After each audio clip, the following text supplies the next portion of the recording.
2023 April 14 ప్రపంచంలోనే అతిపెద్ద అంబేద్కర్ విగ్రహం 125 అడుగుల అంబేద్కర్ విగ్రహాన్ని హైదరాబాద్ నడిబొడ్డులో కేసీఆర్ గారు ఆవిష్కరించారు.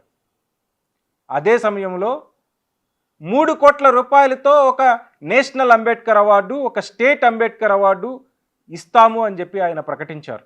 ఒక ముఖ్యమంత్రిగా అంబేద్కర్ అవార్డే కాదు, రేవంత్ రెడ్డి గారు ముఖ్యమంత్రి అయిన తర్వాత గద్దర్ అవార్డులు, నంది అవార్డుల ప్లేస్లో గద్దర్ అవార్డులు ఇస్తామని ప్రకటించారు. ఇప్పటికీ అవి ఏమయ్యాయో తెలియదు. అంబేద్కర్ అవార్డు, గద్దర్ అవార్డు ఏమయ్యాయి, ఎక్కడికి వెళ్ళాయి ఒకసారి చూద్దాం. నేను చేతన్, మైక్ టీవీ. అంబేద్కర్ గారి పేరిట తెలంగాణ రాష్ట్ర ప్రభుత్వం వెంటనే ఆదేశాలు ఇస్తాం.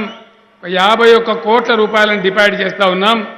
దాని ద్వారా ప్రతి సంవత్సరం 3 కోట్ల రూపాయలు మనకు వడ్డీ కింద అందుబాటులోకి వస్తుంది.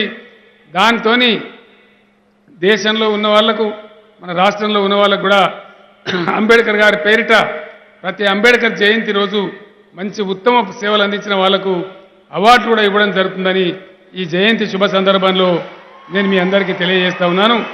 ఈ 50 కోట్ల నిధి శాశ్వతంగా ఉంటుంది.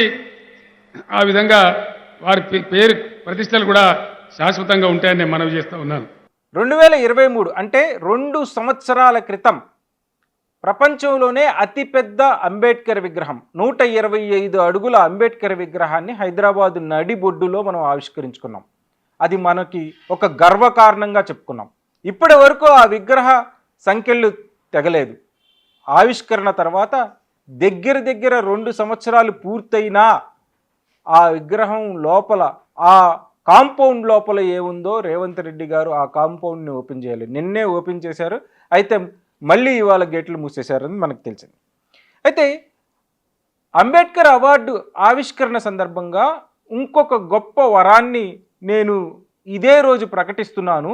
అది ఏంటంటే ఒక అంబేద్కర్ అవార్డు 51 కోట్లతో పర్మనెంట్ ఎఫ్డీని నేను చేయబోతున్నాను. ఆ ఎఫ్డీ ద్వారా వచ్చే 3 కోట్లతో దేశంలోనే అంబేద్కరిజం మీద కృషి చేసిన వాళ్ళకి, అలాగే రాష్ట్ర స్థాయిలో అంబేద్కరిజం మీద కృషి చేసిన వాళ్ళకి ప్రతి ఏప్రిల్ 14న అవార్డులు ప్రకటిస్తాము అని ఒక ముఖ్యమంత్రిగా ఆయన ప్రకటించారు. గౌరవనీయులు చంద్రశేఖరరావు గారి ప్రకటన కాదు ఇది. ముఖ్యమంత్రిగా, తెలంగాణ ముఖ్యమంత్రిగా ఆయన చేసిన ప్రకటన ఇది.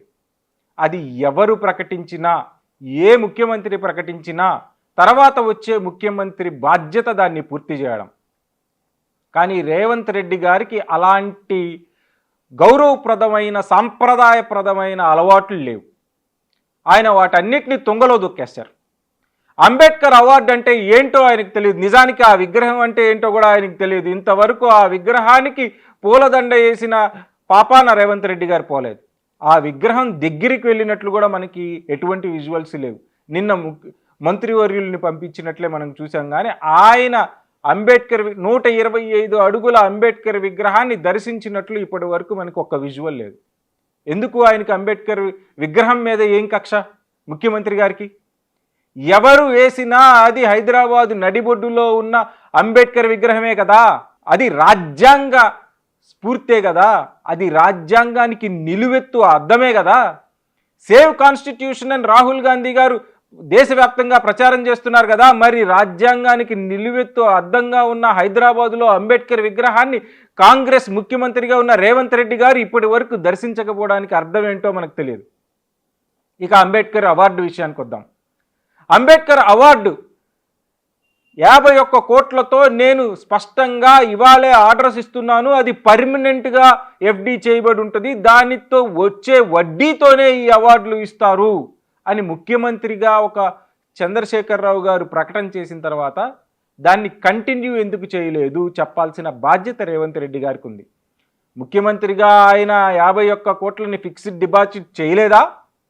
లేదు, ఫిక్స్డ్ డిపాజిట్ చేసిన వాటితో వస్తున్న వడ్డీతో మీరు ఆ అవార్డులను ప్రకటించట్లేదా? ఏం జరిగింది అనేది తెలంగాణ ప్రజలకు చెప్పాల్సిన అవసరం ఖచ్చితంగా రేవంత్ రెడ్డి గారి మీద ఉంది. ఎందుకంటే అంబేద్కర్ అవార్డు అనేది అంత సామాన్యమైన విషయం కాదు. అది ఒక గౌరవం. మొత్తం దేశవ్యాప్తంగా 3 కోట్లతో ఒక నేషనల్ అవార్డు, ఒక స్టేట్ అవార్డు ప్రకటించడం అనేది ఒక మన దేశంలోనే తెలంగాణకు వచ్చే ఒక అరుదైన గౌరవం. అలాంటి గౌరవ సాంప్రదాయాన్ని రేవంత్ రెడ్డి గారు తుంగలో దొక్కుతున్నారు అంటే అది మనం ఖచ్చితంగా అంబేద్కర్ మీద ఉన్న ద్వేషంగానే మనం చూడాల్సిన పరిస్థితి ఉంటుంది. ఇక రెండోది, గద్దర్ అవార్డులు ఏమయ్యాయి? సరే, కేసీఆర్ గారు ప్రకటించిన అంబేద్కర్ అవార్డు అలా ఉంటే, గద్దర్ అవార్డు ముఖ్యమంత్రిగా రేవంత్ రెడ్డి గారు ప్రకటించిన గద్దర్ అవార్డుల సంగతి కూడా అలానే ఉంది. ఇంతవరకు సంవత్సరం దాటినా ఇంతవరకు ఆ అవార్డులు ఇచ్చిన పాపాన్ని పోలేదు. నిజానికి ఇక్కడ రెండు విషయాలు ఉన్నాయి. ప్రభుత్వం నిర్లక్ష్యం ఉందా, లేకపోతే Telugu cinema industry Gaddar awards తీసుకోవడానికి ఇష్టపడడం లేదా? గద్దర్ అవార్డ్స్ అంటే వాళ్ళకి ఎందుకంత నిర్లక్ష్యం, వివక్ష? నందిని తీసుకుంటారు కానీ గద్దర్ని అవార్డుగా తీసుకోలేము అని తెలుగు ఇండస్ట్రీ ఇంటర్నల్గా గుసగుసలాడుకుంటున్నాయే.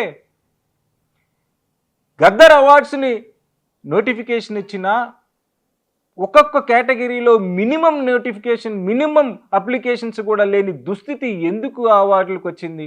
నంది అవార్డులకైతే ఎగబడి మీరు నోటిఫికేషన్లు రాగానే మీరు అప్లైలు చేసుకుంటున్నారే, అదే మళ్ళీ అవార్డు ఫంక్షన్లకి ఎగబడి వస్తున్నారే, మరి గద్దర్ అవార్డ్స్ని ఎందుకు అప్లై చేసుకోలేదు? ఇది ఖచ్చితంగా చర్చించాల్సిన అంశమే. గద్దర్ అవార్డు అనేది తెలుగు సినిమా ఇండస్ట్రీదా, తెలంగాణ సినిమా ఇండస్ట్రీది మాత్రమేనా? ఒకవేళ తెలుగు సినిమా ఇండస్ట్రీ దీన్ని బహిష్కరించినట్లయితే, దీనికి అప్లై చేసుకోకపోయినట్లయితే, ఎందుకు తెలంగాణ ప్రభుత్వం తెలుగు సినిమాల్ని తెలంగాణ ప్రాంతంలో వాళ్ళకి రాయితీలు ఇవ్వాల్సిన అవసరం ఏముంది అనేది మనం చర్చించాల్సిన అవసరం ఉంది.